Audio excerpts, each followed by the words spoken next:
It's been a long time. Yeah. I just doing Canada run for a while. Maingay. Maingay, yeah. It's not that kind of cold. Tagal din tayo din nagkita.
Okay mga kabiyero, update lang.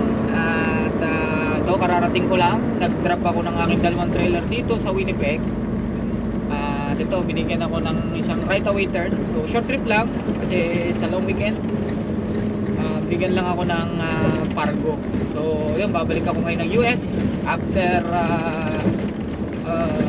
almost 1 year.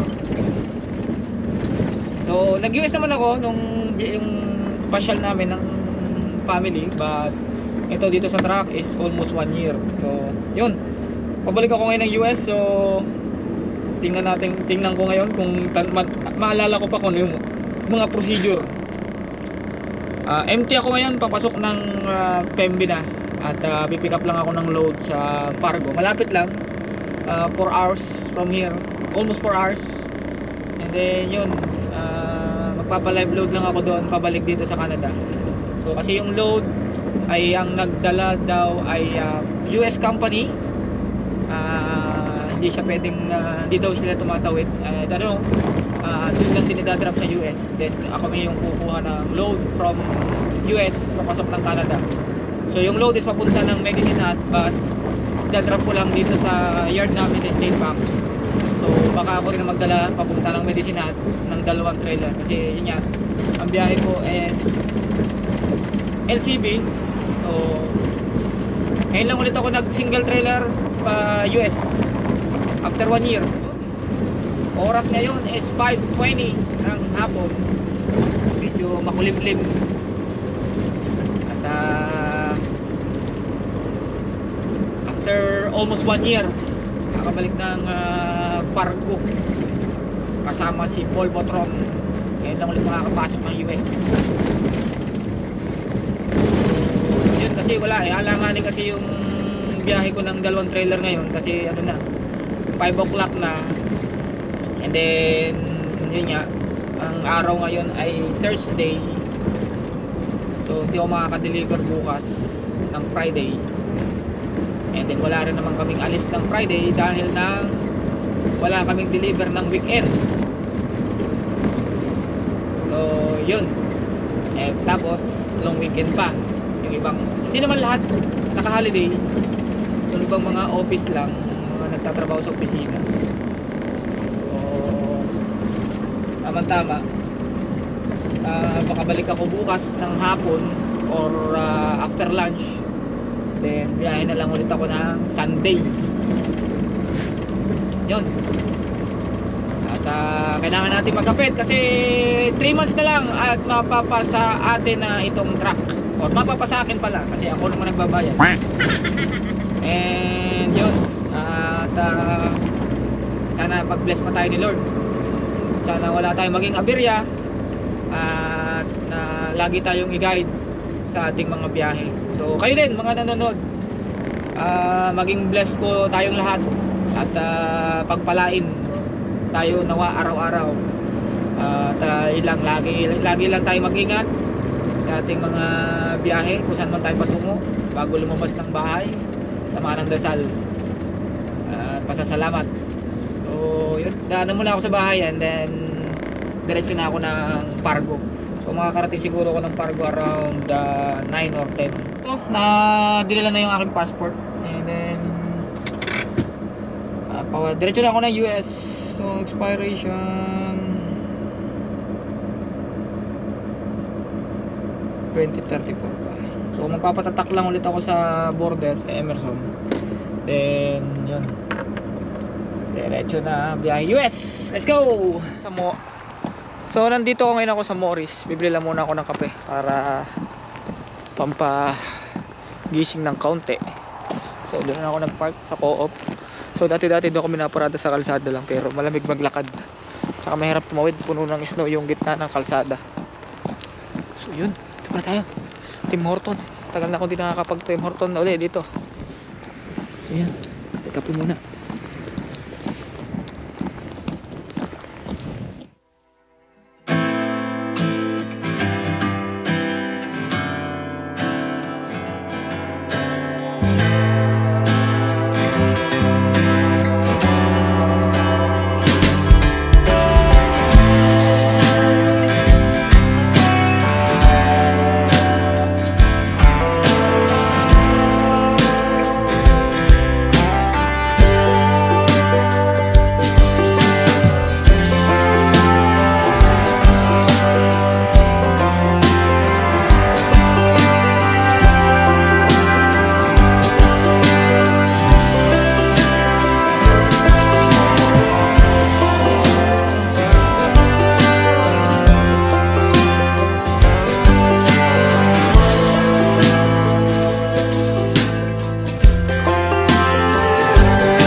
Turn right on I-29.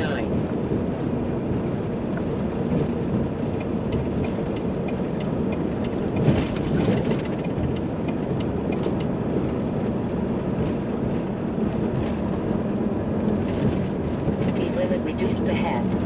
Okay, walang pila. sila sa border ngayon.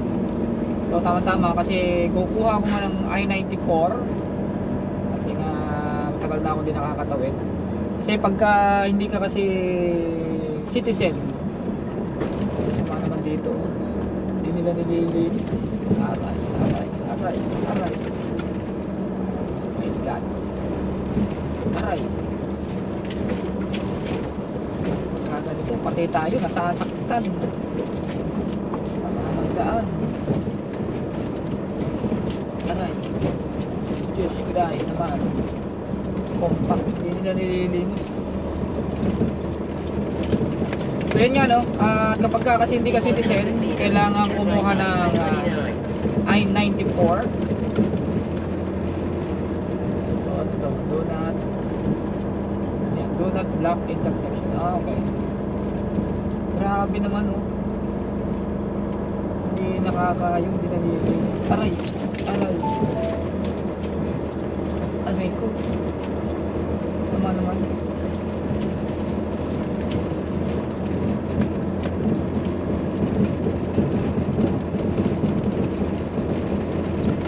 Kailangan kumuha ng I-94 para tumawid ng US.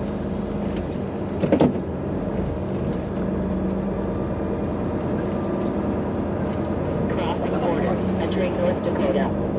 Continue on this route for 241 kilometers.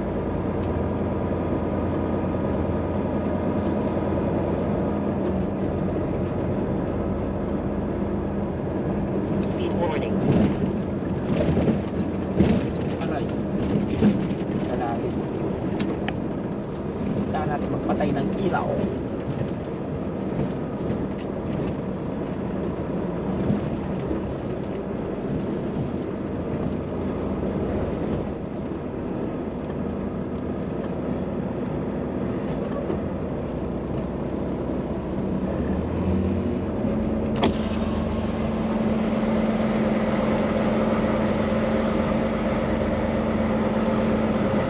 Si Pilipino naririto.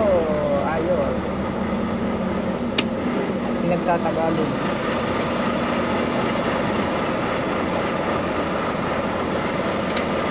Is it okay, right?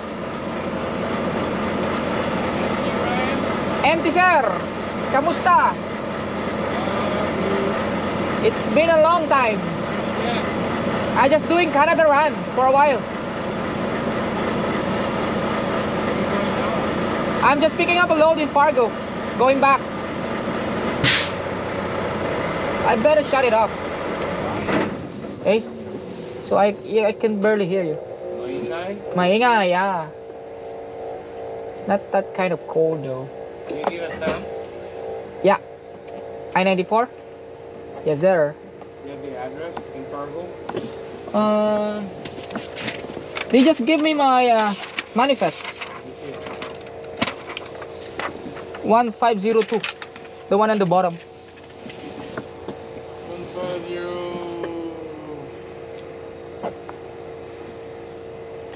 Tagal din tayo din nagkita.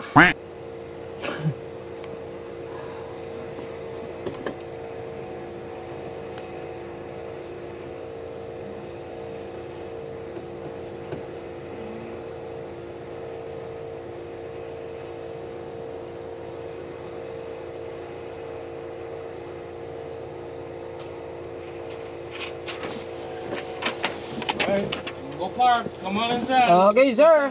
Okay.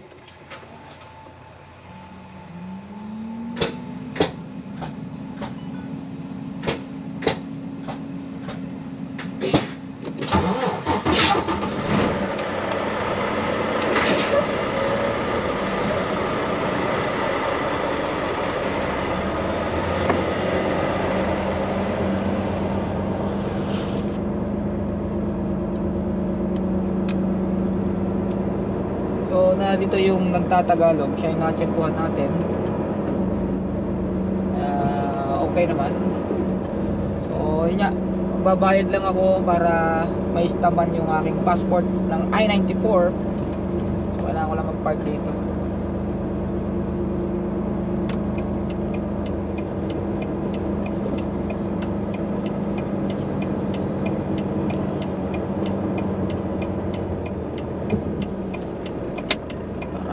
natin ang passport.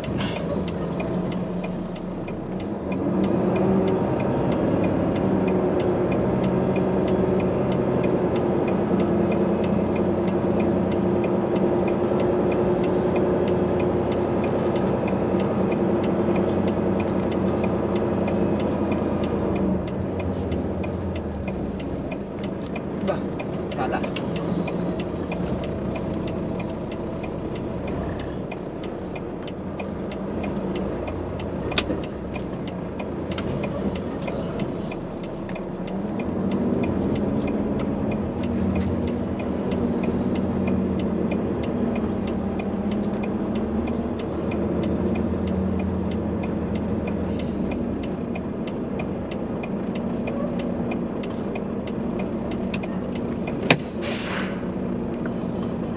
Pwede na mga idol. So, nakakuha na ako ng bagong I-94. So, expire niya is August. So, all good. All good, all good. Turn, US. Welcome to America. Welcome back. Welcome back sa Amerika.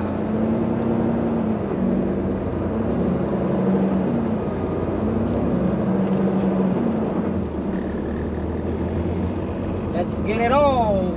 Yoo-hoo. Speed warning.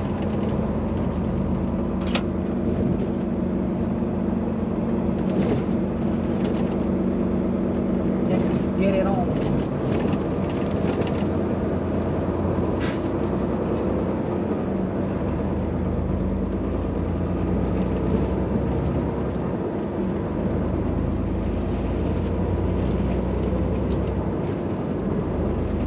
So let's go to Fargo.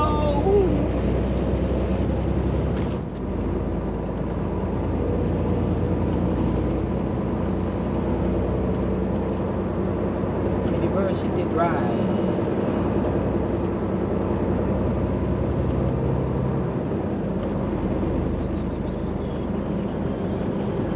Stoplight ka kanan.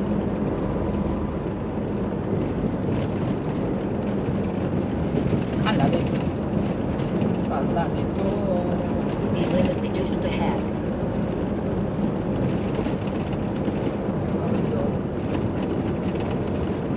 Layo naman dito. Layo ikot. Speed limit reduced ahead.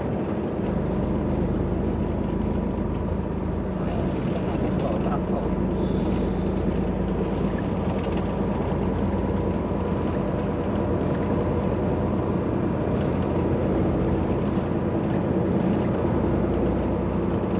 Airport na pala to, airport. Airport ng Fargo.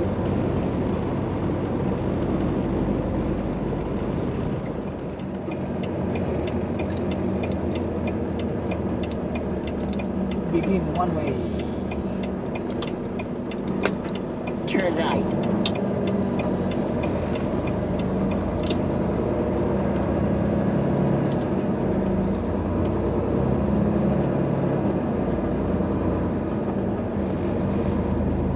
In 3 kilometers, turn right on First Avenue North. First Avenue.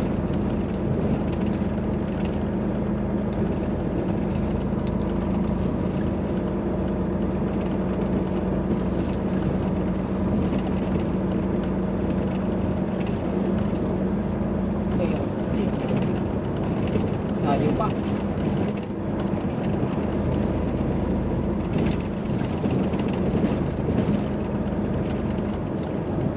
Total na to.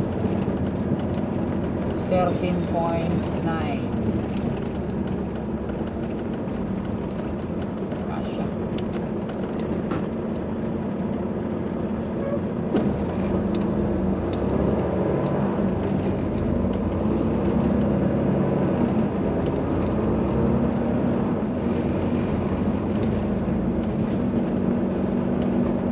Parang sasabit ah.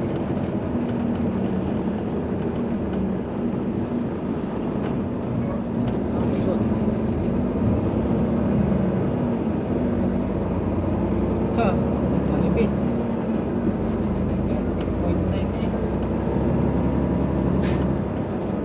1.9.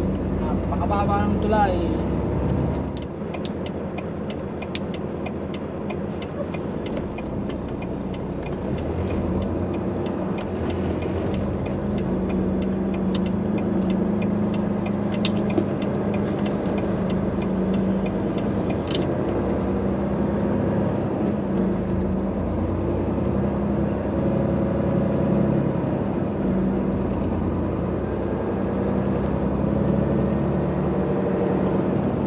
In 300 meters, turn left on 15th Street North, and then approaching destination on the right side in 10 meters.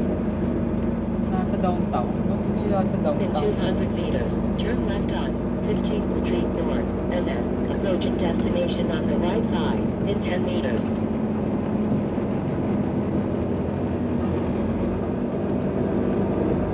Dito siya sa 15. Tapos, papasok pa siya. Ito. Eto na. Pipick upan ko. Pwede siguro dito. Nakaparada na yun. There's a guy who parked here.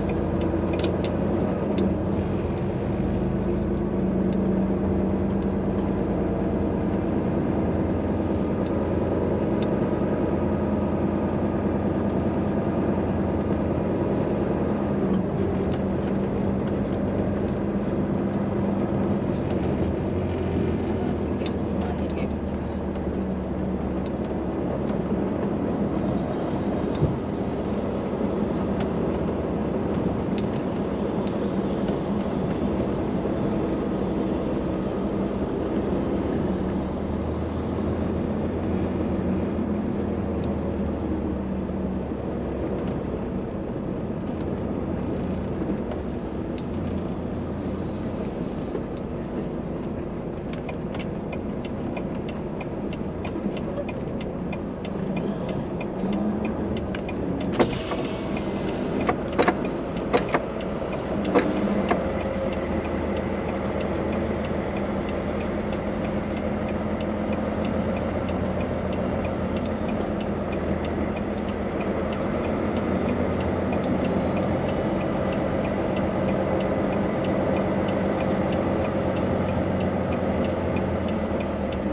So dito ako pipick up sa kaliwa na to. Nasa ng shipping receiving. Naroon. So maganda nito ay dito tayo magpark sa dock para hindi tayo abala dito sa daan.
Okay, so yan, at nandito na ako ngayon sa Fargo kung saan ako pipick up ng load.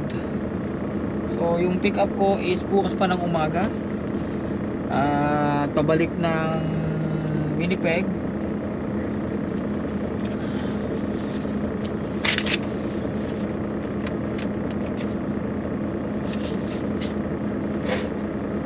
So yun, at dito na ako matutulog, mag-stay ng ngayong magdamag, at bukas ng alas 8 ng umaga ako kakargahan. So yung kasing load ko is galing ng New Orleans, Los Angeles, ng US truck driver,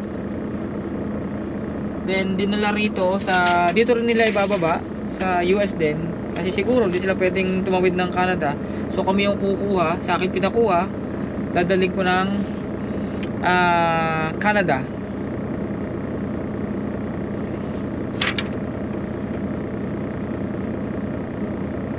So I don't know kung sa akin di ipapadiretso to ko at ano, kasi papunta siya ng Alberta, but ang appointment nga is 18 pa. So Tuesday. So malamang baka sa akin din padala to, and I don't know. Let's see what's going on after this. So for now, at dito na muna akong papalipas ng gabi. So yun, kita tayo sa boss.